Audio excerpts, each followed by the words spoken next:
अस्सलामुअलैकुम। मैं हम्माद हनीफ बट अपने प्रोग्राम पॉलिटिकल टॉक में आप तमाम नाज़रीन को खुशामदीद पेश करता हूँ। नाज़रीन, जैसा कि आप सबके इल्म में है कि कराची में होने जा रहे हैं बलदियाती इंतखाबात, जिस पर बात करने के लिए और राय देने के लिए हमारे साथ मौजूद है नबील अजीज साहब। नबील अजीज साहब, अस्सलामुअलैकुम। वालेकुम सलाम। नबील अजीज साहब, अब सबसे पहले तो ये बताएं कि कराची के अंदर बलदियाती इंतखाबात होने जा रहे हैं, तो ये बलदियाती इंतखाबात कराची के किन डिस्ट्रिक्ट में होने जा रहे हैं? देखिए, कराची में अंदर जो बल्दियाती इंतखाबात होने वाले हैं वो तकरीबन कराची की पूरी 7 डिस्ट्रिक्ट्स में होने जा रहे हैं, जिसके अंदर district Keamari, district Korangi, district Malir, district east, district west, district south और डिस्ट्रिक्ट सेंट्रल शामिल है। तो इन सारे तमाम तर डिस्ट्रिक्ट्स के अंदर कितनी यूसीज हैं? इन तमाम डिस्ट्रिक्ट के अंदर तकरीबन 243 यूसीज हैं और 243 यूसीज डिफरेंट क्या नाम है टाउन्स में, यूसीज में और डिस्ट्रिक्ट्स में बटी हुई है। तो कराची का अगर आपको मेयर मुंतखब करवाना हो तो आपको कम से कम कितनी यूसीज के ऊपर अपनी जीत चाहिए होती है? कराची के अंदर अगर आपको अपना मेयर इलेक्ट कराना हो तो आपको कम से कम 127 यूसीज चाहिए होती है। अच्छा, तो उसके बाद आपका मेयर मुंतखब हो जाएगा? बिल्कुल, आपका मेयर मुंतखब हो जाएगा। सादा अक्सरियत आप ऐसे कह लें कि अगर आपको मेयर मुंतखब कराना है तो आपकी सादा अक्सरियत जो हो वो कम से कम 127 हो। ठीक है, ठीक है। तो नबील अजीज साहब, आप मुझे ये बताएं, कराची जैसे बड़े शहर के अंदर बहुत सारे मेयर गुजरे हैं, लेकिन आप ये बताएं जो तारीफ के लायक हैं मेयर, उनके नाम जरा आप हमें बता दें। देखिए, कराची के अंदर यूं तो बहुत सारे मेयर गुजरे हैं जो काबिल जिक्र कराची के अंदर मेयर हैं और रहे हैं। उनमें अब्दुल सत्तार अफगानी साहब रहे हैं, उसके बाद डॉक्टर फारूक सत्तार साहब रहे हैं और वो यंगेस्ट मेयर में से थे उस टाइम के। 33 ईयर्स का उम्र में वो मेयर बने। उसके बाद हमारे निमतुल्लाह खान साहब मेयर रहे हैं और उसके बाद तक मुस्तफा कमाल। ये चंद ऐसे नाम हैं जो कराची के अंदर काबिल जिक्र रहे हैं और मेयर के लिहाज से ये लोग आगे आते रहे हैं। और इसके अंदर यंगेस्ट मेयर्स और क्या नाम है काम करने वाले मेयर्स, ये तकरीबन 4-5 नाम है जो आजकल सबको याद हैं। आपने जिक्र करा अब्दुल सत्तार अफगानी का, गालिबन इनका ताल्लुक जमात इस्लामी से था, लेकिन जमात इस्लामी इनका इतना नाम क्यों नहीं लेती? कोई खास वजह? देखिए, अब्दुल सत्तार अफगानी साहब का नाम क्यों नहीं लेती जमात इस्लामी, तो उनकी पॉलिसी साज बताइए कि उनको इतना हाईलाइट क्यों नहीं किया जाता, जबकि आप देखते हैं कि हर जगह पे नेमतुल्लाह खान साहब को इतना हाईलाइट किया जाता है कि नेमतुल्लाह खान साहब ने ये किया, नेमतुल्लाह खान साहब ने ये किया। या तो इसकी दो वजूहत हो सकती हैं। या तो नेमतुल्लाह खान साहब का टेन्योर बहुत करीब का है, 2001 से उनका टेन्योर शुरू होता है, तो इसलिए वो अभी की बात है, लोगों को याद है। बहुत लोग भूल जाते हैं कि भाई कोई पुराना मेयर रहा है, उसने काम किया। अब तो सत्तार अफगानी जो थे ना, उस टाइम पे कराची लिसानी रंग का इख्तियार नहीं कर चुका था। इसका मतलब ये है कि कराची के अंदर उस टाइम लिसानी सियासत स्टार्ट नहीं हुई थी। वो 1979 में मेयर बने थे और अब्दुल सत्तार अफगानी के अंदर जब कराची के अंदर लिसानी सियासत शुरू हुई, तो ये भी वजह हो सकती है कि अब्दुल सत्तार अफगानी साहब के नाम के साथ चूंकि अफगानी लिखा था, इसलिए उनको जमात इस्लामी हाईलाइट नहीं करती। गालिबन ये दो वजह हो सकती है। अच्छा नबील अजीज साहब, आपने भी देखा होगा यूट्यूब फेसबुक वगैरह पर, हमने भी देखा है कि जमात इस्लामी आजकल जो है ना बहुत इन है, और उसको स्लोगन बनाया हुआ उसने कि हल सिर्फ जमात इस्लामी, हर सिर्फ जमात इस्लामी। तो आप ये बताएं कि उनकी इस दफा जो मैदान में इंतखाबी मैदान में उतरने की हिकमत अमली वो क्या हो सकती है आपके नजदीक? जमात इस्लामी ने पिछले 5-6 सालों में अपनी हिकमत अमली तब्दील की है। जैसे कि पहले वो नेशनल सतह की आप सियासत करते हुए नजर आते थे और कराची को भी नेशनल सियासत की तर्ज पे लेते थे।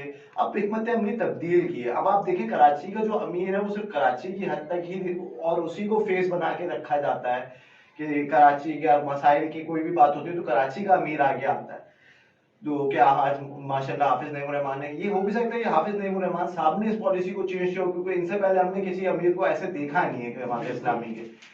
दूसरा, ये जो आपने पॉइंट रेज किया कि हल सिर्फ जमात इस्लामी, तो मे भी पॉसिबल कि जमात इस्लामी ने सोशल मीडिया की जो वैल्यू है उसको पहचाना है और सोशल मीडिया की इंपॉर्टेंस को पकड़ा है। और काफी देर नहीं करते उन्होंने पहचान। देखें, देर तो नहीं की है। इससे पहले बल्दियाती इंतखाबात आपको पता है कि 2015 में हुए थे, तो देर तो खैर नहीं की है। देर अगर वो इस हिसाब से आप कह रहे हैं कि देर कर दी है, तो बल्दियाती इंतखाबात भी काफी देर से ही हो रहे हैं। बिल्कुल। तो नबील अजीज साहब, स्लोगन से एक सवाल ये निकलता है कि कराची का हल वाकई जमात इस्लामी है? देखिए, कराची का हल वाकई जमात इस्लामी है, इस बात में शक व शुबहत हो सकते हैं, बहुत सारे लोग हो सकते हैं, लेकिन कराची के लोग अगर ये समझते हैं कि हल सिर्फ जमात इस्लामी और जमात इस्लामी के लोग सिर्फ ये समझते हैं कि वो वाकई हल है, तो उनको एक चीज देखनी चाहिए वो ये कि उन्होंने एक कैंपेन चलाई कि हमारे पास टीम है, हमारे पास सब कुछ टीम है, और दूसरे दिन उन्होंने एक पोस्ट लगाई जिसके अंदर लिखा हुआ था कि हाफिज नईमुर रहमान साहब को ज्वाइन करें, हमें इलेक्शन टीम की जरूरत है। सर अगर आपके पास इलेक्शन टीम नहीं होगी, ये आम आदमी का तासुर है। अगर वो समझ लें कि भाई जिस आदमी के पास इलेक्शन टीम नहीं है वो कराची की इकोनॉमिक टीम और एक्सरसाइजी टीम बना सकता है, जो कि आगे प्लानिंग करेगी और प्लानिंग टीम बनेगी। सर ये मुश्किल है। जमात इस्लामी ने इसके अंदर थोड़ा सा एक ग्लिच कह लें इसको आप, थोड़ी सी बुनियादी गलती कह लें, ये हाईलाइट हुई भी नहीं होंगे पॉलिसी साजों ने। दूसरी जमात के जो प्रोपेगेंडा वाले लोग होते हैं ना, प्रोपेगेंडिस्ट जिन्हें कहते हैं आप, उन्होंने भी इसको हाईलाइट नहीं किया। तो ये जमात इस्लामी की खुशकिस्मती थी, ये गलती उनकी बच गई।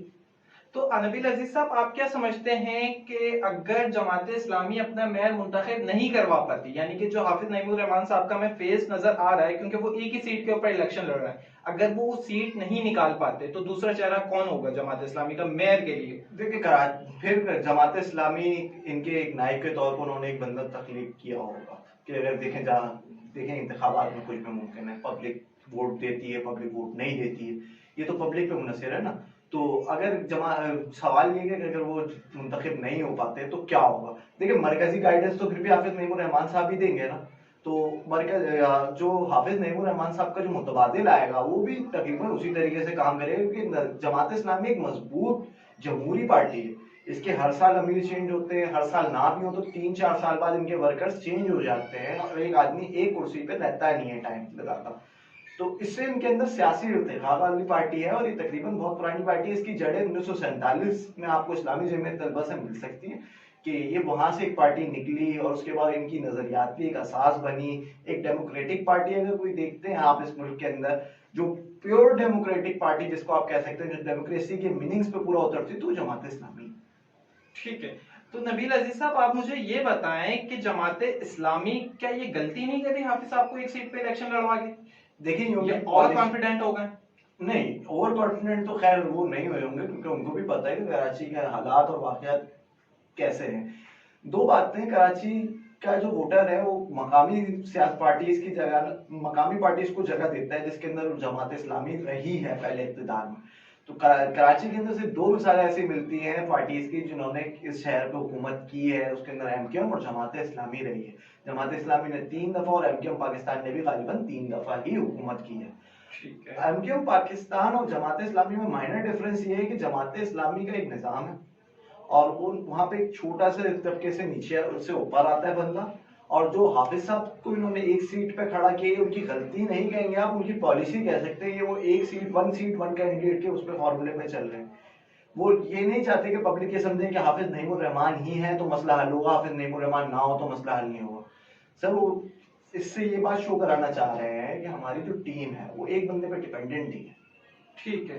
तो नबील अजीज साहब, आप मुझे एक सवाल इस बात के भी जवाब दें कि हाफिज साहब का बड़ा जिक्र हो रहा है, लेकिन अगर जमात इस्लामी का मरकजी अमीर देखा जाए तो सिराजुल हक के, और जो कोई भी इंतखाबात होते हैं, चाहे वो बाई इलेक्शन हो, चाहे वो बल्दियाती इंतखाबात हो, तो उसके अंदर जो एडवर्टाइजमेंट करती है तंजीम, वो अपने मरकजी सदर की, मरकजी चेयरमैन की तस्वीर लगाकर करती है, जबकि कराची के अंदर ऐसा नहीं देखा जाता। बिल्कुल इसके बरक्स है, सिराजुल हक साहब बिल्कुल गायब हैं कराची से।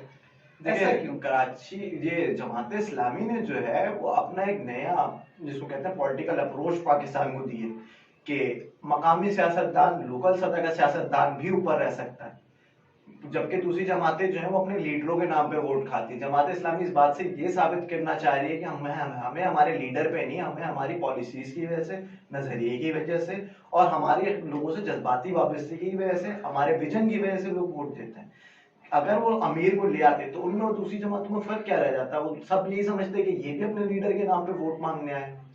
ठीक। तो कराची के अंदर जमात इस्लामी ने ये नई अप्रोच पाकिस्तान को दी है कि आप खाली अपने लीडर के नाम पे वोट ना मांगे, बल्कि अपने विजन, अपने प्लान, अपने क्या नाम है नजरिए, इसके ऊपर वोट। ये बताएं कि हाफिज नईमुर रहमान साहब अमीर जमात इस्लामी कराची इतनी सारी मेहनत कर रहे हैं, मुशक्कत कर रहे हैं, एडवर्टाइजमेंट कर रहे हैं, बिल बोर्ड्स पे उनकी तस्वीरें नजर आ रही हैं, और कराची के हर कोने कोने पर उनकी तस्वीरें नजर आ रही हैं।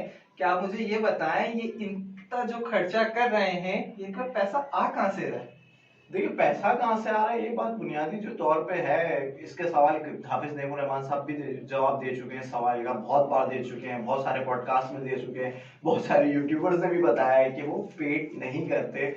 तो देखें, जब एक आदमी अच्छा काम करता है ना, तो जिसको लगता है कि वो अच्छा काम कर रहा है दूसरे आदमी को, वो उसकी मदद करना चाहता है। तो कराची एक बीमार शहर है, इसके अंदर लोग चाहते हैं कि हमें इस बीमारी से निजात मिले, तो लोग इस वजह से हाफिज नईमुर रहमान साहब को सपोर्ट करने की कोशिश करते हैं। उनको, जिन लोगों को लगता है कि हाफिज नईमुर रहमान साहब इसको बदलेंगे, तो उनकी माली मदद करते हैं। जो माली मदद नहीं कर सकता वो जानी मदद करता है, और जो जानी मदद नहीं कर सकता वो कम से कम सोशल मीडिया पे काम करना शुरू कर देता है, उनकी पोस्टर करना शुरू कर देता है, उसके अलावा उनके ऊपर कमेंट्स करना शुरू कर देता है। आजकल तो हमारी एक टर्म भी डिवाइस हो गई, सोशल मीडिया वॉरियर्स। जो सोशल मीडिया वॉरियर्स होते हैं ना, ये बड़ी खतरनाक पब्लिक है। इनसे तो आदमी को वैसे ही बचना चाहिए, क्योंकि सर ये जो पब्लिक होती है ना, ये किसी को भी नीचे ला सकती है, किसी को भी ऊपर ला सकती है, और किसी को और ये कहीं खुली भी पब्लिक है। इसके गले में नकील डाल, इसकी नाक में नकील डालने वाला भी कोई नहीं है, ये खुली पब्लिक है। तो सर इस पब्लिक से को अगर हाफिज नईमुर रहमान साहब पसंद आ गए, तो वो हाफिज नईमुर रहमान साहब के लिए बिल्कुल जी जान से मेहनत कर रही है। तो नबील अजीज साहब, मुझे ये बताएं, हाफिज साहब अपने बेशतर इंटरव्यूज में नेमतुल्लाह खान साहब का हवाला देते हैं। नेमतुल्लाह खान साहब ने अपने जो है उस दौर के अंदर कराची के लिए क्या क्या किया? देखिए, नेमतुल्लाह खान साहब ने उस दौर के अंदर कराची को मुख्तलिफ अंडरपासेस, मुख्तलिफ बसेस और मुख्तलिफ रोड्स दिए हैं। उसके अलावा कुछ मेगा प्रोजेक्ट भी शुरू किए। K3 हाफिज नेमतुल्लाह खान साहब ने बनवाया, जो हाफिज साहब से पहले जमात इस्लामी की तरफ से कराची के मेयर रह चुके हैं, जिनको नाजिम कहते थे कराची का। तो उन्होंने क्या नाम है K3 प्रोजेक्ट करवाया, और K4 के लिए भी उन्होंने एक प्रोग्राम डिवाइस करवाया था, जो कि आगे मुस्तफा कमाल साहब ने गो थ्रू किया, लेकिन उसके बाद वो प्रोग्राम हुआ ही नहीं कंप्लीट। ठीक है। तो नेमतुल्लाह खान साहब ने जो बुनियादी तौर पे इतने प्रोजेक्ट्स दिए, उसकी वजह ये रही कि नेमतुल्लाह खान साहब के पास 150 अरब रुपए का बजट था इन 4 सालों के अंदर। हाफिज नईमुर रहमान के पेशरू नेमतुल्लाह खान साहब ने 150 अरब रुपए का बजट खर्च किया कराची के ऊपर। अब आप इस शहर की बदकिस्मती कह लें या इसकी लाचारी देख लें कि जो शहर सालाना 7,500 अरब से ज्यादा का टैक्स जमा करके देता है, उस शहर के अंदर एक 100-150 अरब रुपए के बजट के लिए हम लोग परेशान होते हैं। लास्ट बार जो मेयर रहे वसीम अख्तर साहब, उन्होंने जो 2020 का आखिरी बजट पेश किया, मुत्तहदा की तरफ से वो मेयर थे, वो बजट 25 अरब रुपए का था। सिर्फ एक साल के अंदर 25 अरब रुपए का बजट, और उसके अंदर से KMC के मुलाजमीन की तनख्वाहें भी देनी है, फिर गोश्त मुलाजमीन की भी तनख्वाहें देनी पड़ती हैं, जो गोश्त मुलाजमीन पता नहीं कहाँ से आ जाते हैं। अब गोश्त मुलाजमीन का मतलब मैं समझाऊं, नहीं आप लोग समझते हैं। गोश्त मुलाजमीन का मतलब ये होता है कि जो मुलाजमीन है ही नहीं, वो पर्चे पे मुलाजिम है। और फिर उसके बाद एक नई ट्रेंड भी है कराची के सरकारी इदारों के अंदर, क्या पूरे मुल्क के सरकारी इदारों के अंदर एक अकाउंटेबिलिटी का निज़ाम तो है नहीं यहाँ पे।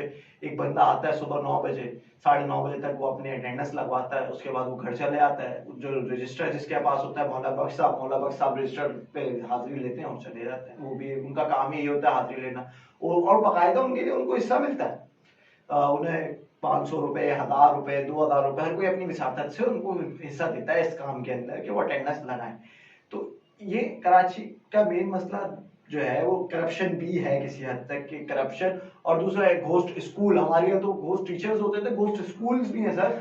कि पर्चे के ऊपर, पेपर्स के ऊपर 1500 स्कूल अगर रजिस्टर्ड है फॉर एग्जाम्पल, तो अगर आप सर्वे करेंगे तो सर 700 स्कूल मिलेंगे आपको, जो कि 700 स्कूल होंगे जिनकी इमारतें होंगी। अब इमारतों में भी जरूरी नहीं कि टीचर्स हों और बाकी चीजें हों। उन 700 स्कूलों में से बहुत से स्कूल ऐसे हैं जिनमें टीचर्स ही नहीं है, या दूसरा वो ही नहीं है जिसके अंदर बेंचेस हैं, क्या नाम है, किताबें हैं, ये सब की चीजें नहीं है। कराची को करप्शन से पाक करना है तो कराची एक तरक्की याफ्ता शहर बन सकता है। और जमात इस्लामी का माजी इस बात का गवाह है, और उनके मुखालिफ भी इस बात की गवाह है कि जमात इस्लामी में कम से कम करप्शन तो नहीं होती। उनसे नजरियाती इख्तिलाफ सब रखते हैं, लेकिन उनकी करप्शन को सब मानते हैं कि वो करप्शन नहीं करते। जब भी आप देखें कि उनके ऊपर किसी भी मेयर के ऊपर जमात इस्लामी के और किसी भी होते पे, इनफैक्ट किसी MP और MNA पे भी जो रहा हो, कोई करप्शन का केस नहीं है, और वो इसको दावे के साथ और बड़ा स्ट्रांगली में ले सकता है कि हमारे पास ऊपर कभी करप्शन का कोई केस नहीं रहा। तो एक पॉजिटिव पॉइंट जमात इस्लामी को ये है कि अगर जमात इस्लामी यहाँ पे आ जाती है तो कम से कम वो करप्शन का खात्मा कर सकती है, जो कि खान साहब का भी बुनियादी बयानिया रहा था ऊपर नेशनल लेवल पे। तो कराची का जो तबका उस बयानिया से मुतासिर हुआ है, जो कि खान साहब का बयानिया था कि करप्शन से पाक पाकिस्तान दो नहीं, एक पाकिस्तान, गरीब और अमीर का पाकिस्तान अलग अलग नहीं, एक ही होगा। तो उस बयानी को कराची के अंदर हिट कर सकती है जमात इस्लामी, बहुत मुमकिन हद तक उन्होंने हिट भी किया है। अब आप लोगों को देखें, लोग कहते हैं कि हम नेशनल में तो इमरान खान को सपोर्ट करने को तैयार हैं, लेकिन हम अपनी लोकल सूबा शहर के अंदर हम जमात इस्लामी को देखना चाहते हैं। बहुत सारे ऐसे लोग हैं। नबील साहब, आपको क्या लगता है कि अगर हाफिज साहब बिल फर्ज मेयर कराची बन जाते हैं तो क्या वो नेमतुल्लाह खान की तर्ज के ऊपर काम करेंगे, उनसे भी 2 कदम आगे निकल के वो कोई काम करेंगे? देखिए, एक आदमी के लिए किसी के शेडो पे काम करना आसान नहीं होता। अब वो शेडो पे काम करने का मतलब, अगर आप ये कहते हैं कि हाफिज नेमुर-रहमान नेमतुल्लाह खान साहब की तर्ज पे काम करेंगे तो वो काम होगा 2001 की तर्ज का, तो 2001 की तर्ज का काम की जरूरत नहीं है। बिल्कुल। अभी शहर वेंटिलेटर पे है, इसका डॉक्टर जो वो डॉक्टर नहीं सर्जन होना चाहिए, जो फौरन सर्जरी करे और फौरन हल निकाले। कराची के अंदर अगर सड़कें बनना स्टार्ट हो जाएंगी, अगर कराची के अंदर रोड्स बनेंगे, कराची के अंदर डेवलपमेंट होगी, कराची को महंगा प्रोजेक्ट्स मिलेंगे, और दूसरा कराची को खुद मुख्तार बनाने के लिए, खुद मुख्तार इन अ सेंस कि आप इकोनॉमिक तौर पर खुद मुख्तार हो, कराची कुछ ऐसे मंसूबे शुरू करता है जिससे उसे इनकम हो। ऐसे मंसूबे नहीं जिसके अंदर उसको कुछ इनकम नहीं है। अब सड़क बना दी, सड़क से कोई पैसे नहीं मिलेंगे आपको, रोड कटिंग टैक्स के अलावा आपको कुछ नहीं मिलेगा, रोड पे गाड़ियों के टैक्स के अलावा कुछ नहीं मिलेगा आपको। लेकिन जैसे कि केसीआर है, केसीआर के अंदर उसका पैसा मिलेगा, रेलवे का, बसेस हैं, बसेस से पैसा कमाया जा सकता है। इस टाइप की चीजें अगर हाफिज नेमुर-रहमान साहब करते हैं तो कराची कम से कम खुद मुख्तार लेवल पे आ सकता है। तो नबील साहब, आपको ये नहीं लगता कि कराची के अंदर अगर वो वर्किंग कर जाती है तो बाकी शहरों के अंदर भी जमात जमात के जो है नारे लगना शुरू हो जाएंगे और फिर वहां पर भी हाफिज साहब जैसे लोगों को जरूरत पड़ेगी आगे आने की? देखें, कराची के अंदर अगर ऐसा होता कि कराची के अंदर हाफिज साहब काम कर जाते और हाफिज साहब, और उसके बाद जैसा आप सिनेरियो क्रिएट कर रहे हैं कि ऐसा हो जाएगा, तो अभी जो सिंध के अंदर बलदियाती इंतखाबात हुए पहला मरहला, तो उसके अंदर उससे पहले बलूचिस्तान में इंतखाबात हुए। बलूचिस्तान में इंतखाबात में कराची गवादर से पूरी की पूरा क्लीन स्वीप किया जमात इस्लामी के लीडरों ने। तो इसका असर सिंध के उन शहरों पे होना चाहिए था जो पहले इंतखाबात में बड़े मरहले में इंतखाबात सिंध की तो खैर बात ही अलग है। नहीं, देखें, सिंध की बात नहीं, सिंध पंजाब दोनों की बात अलग है। यहाँ पे वोट देते लोग खानदानों को, वडीरों को, और अपने बड़े बड़े मोतमीदीन को, भाई अपने कबीले के सरबराहों को, अपने जिरगों के सरबराहों को।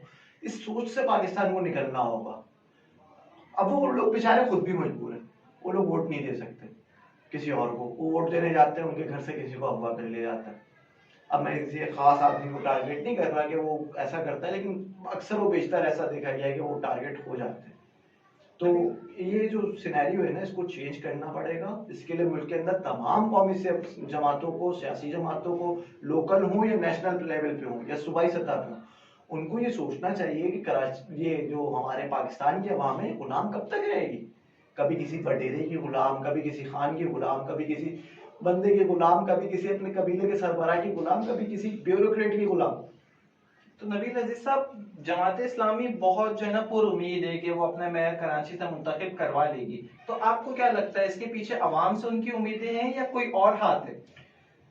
कराची के अंदर अगर वो मेयर मुंतखब कराने के लिए पुरुमीद है तो उन्हें अपनी कैंपेन पे भरोसा है। एक आदमी को अगर आप रोज देखना शुरू कर देना, अब आप टीवी खोलें और वो नजर आए, आप मोबाइल उठाएं और वो नजर आए, आप क्या नाम है अपना काम कर रहे हो और वो नजर आ रहा, फिर आप इनफैक्ट जब रोड पे चल रहे हो तब भी वो नजर आए, तो वो एक आपके शहर में, आपके जहन में बस जाता है।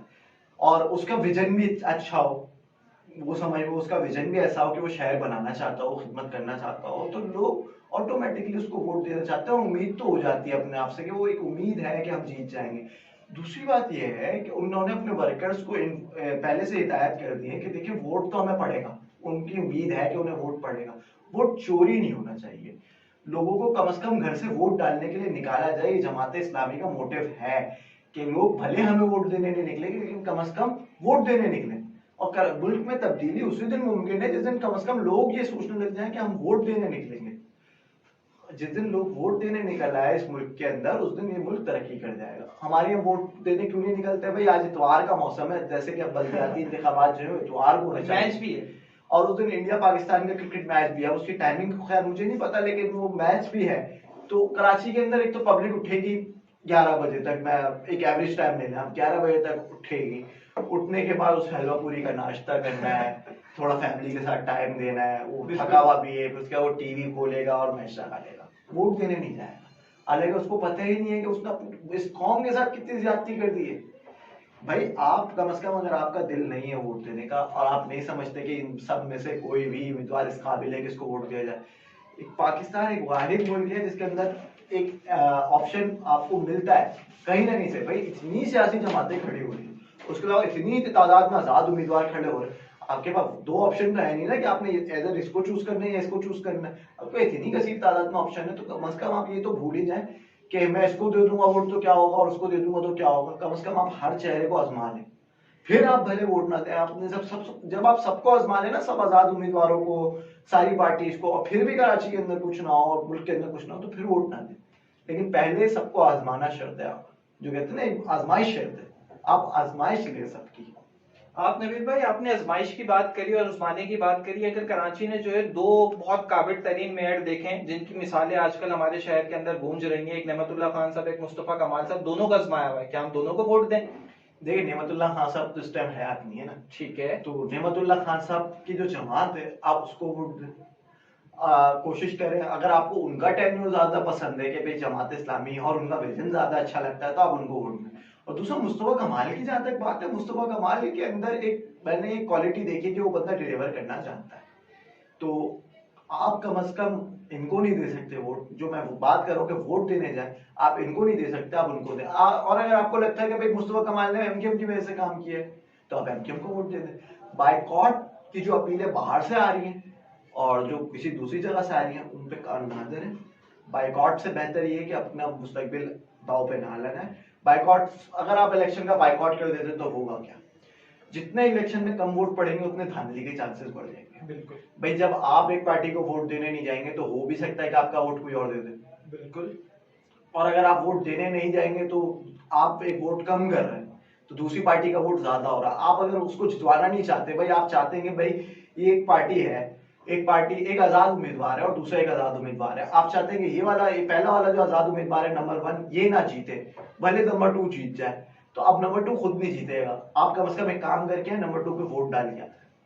नबील अजीज साहब, आपने अपनी पूरी गुफ्तगू में जमात इस्लामी के सारे पॉजिटिव पॉइंट बताए, कोई ना कोई नेगेटिव पॉइंट भी होंगे तो उसके ऊपर भी तजिया दे दें।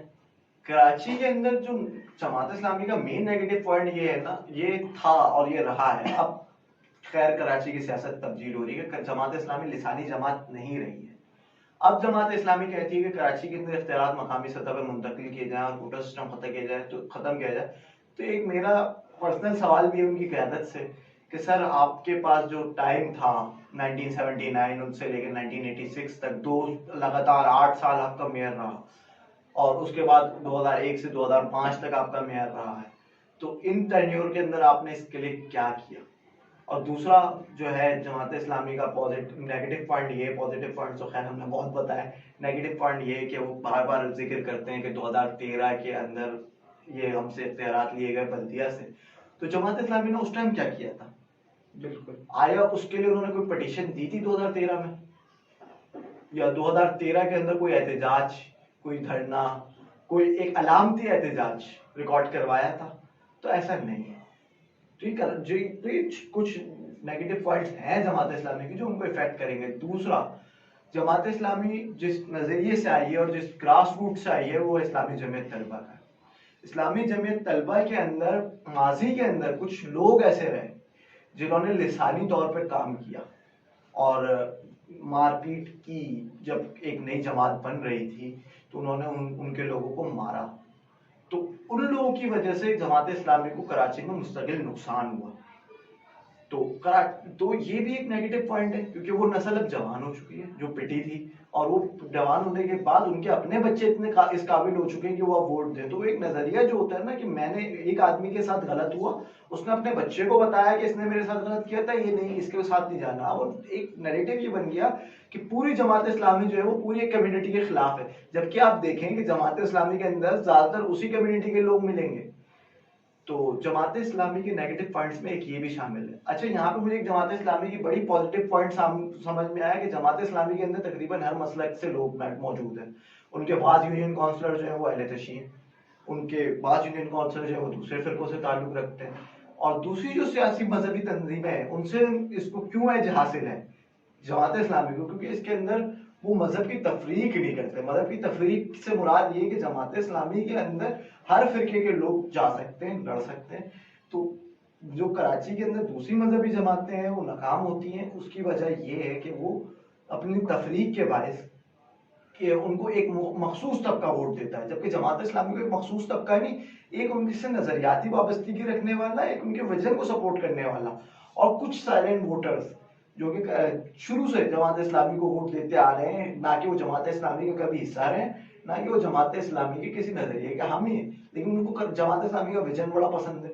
वो समझते हैं कि ये लोग काम कर सकते हैं, इन्होंने पहले काम किया, तो वो उसको वोट देते हैं। नबील अजीज साहब, एक आखिरी सवाल का जवाब मुझे दीजिए, क्या जमात इस्लामी हाफिज साहब को बआसानी मेयर मुंतखब करवा सकती है? काफी मुश्किलात को उसको वो सामना करना पड़ेगा। देखिए, कराची इस टाइम बड़ी पॉलिटिकली ना बहुत डिवाइडेड है।